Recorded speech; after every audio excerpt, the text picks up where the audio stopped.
Now, we learn in the book of Colossians, chapter 2, verses 13, 14, and 15, that when Jesus died, it's not just that Jesus died, but we learn from Colossians 2 that a lot more was killed than just Christ. And I want to pull up the, I don't want to butcher it, so I'm going to go ahead and pull up the verse.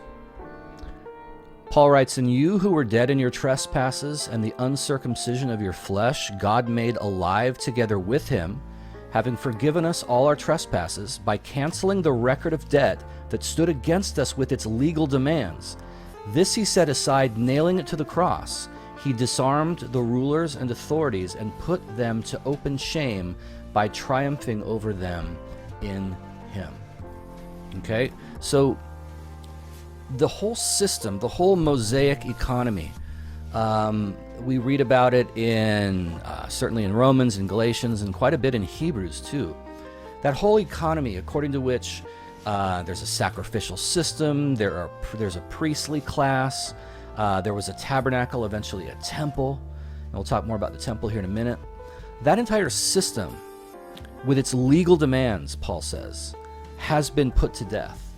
And so the death of Christ upon the cross was not simply meant to replace one economical system with another.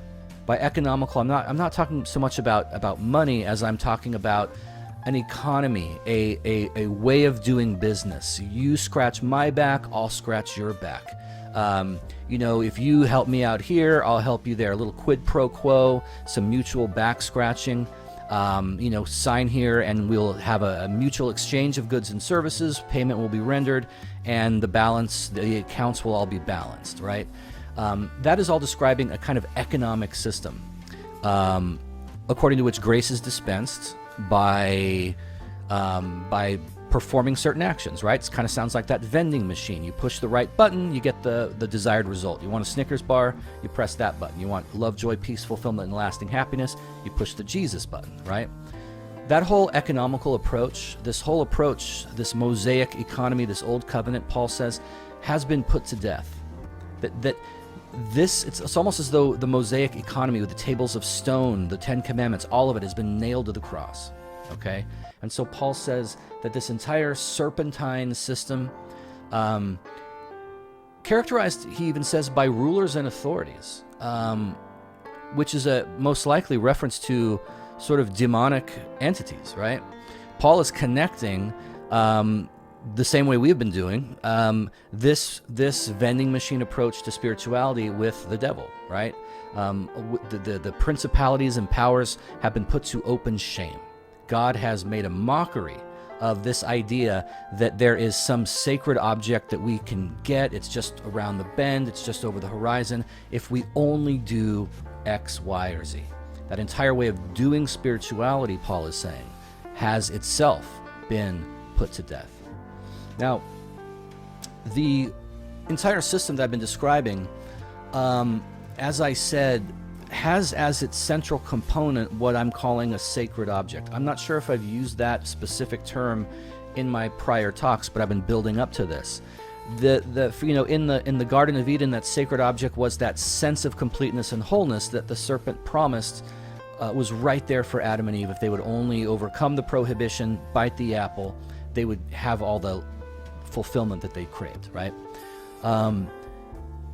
Now, interestingly, and this is something that I don't have the time to really unpack, but there are links embedded in the Death of God article on jasonstellman.com that this talk is springboarding from. There are links embedded in that article, one of which is a link to a study demonstrating that there is a very, very curious, very, very interesting parallel between the Garden of Eden and the Jewish temple.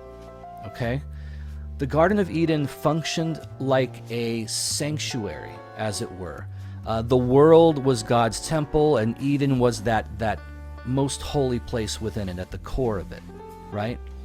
And we see this because Adam is given a specifically priestly role in the book of Genesis.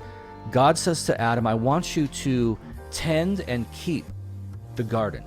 Okay, I want you to tend and keep the garden. Those two Hebrew verbs are not particularly unique unless they're used together, right? They're never used together except when God is giving Adam his priestly charge to tend and keep the garden, and later on when God is describing the role of the Levitical priests in the temple. First the tabernacle, that portable, movable tent structure that Israel would erect as they made their way through the wilderness, and eventually the temple that was built under David and Solomon. When God is describing the role of the Levites, the priestly tribe of Israel, he says to them, I want you to tend and to keep the sanctuary. Those same two Hebrew words that are used to describe Adam's charge in the garden. And as I said, the only time these two words are used together is in these two priestly contexts, okay? And so that tells us that the entire Mosaic structure, and specifically the temple, is a sort of mirror image of that Garden of Eden way back when.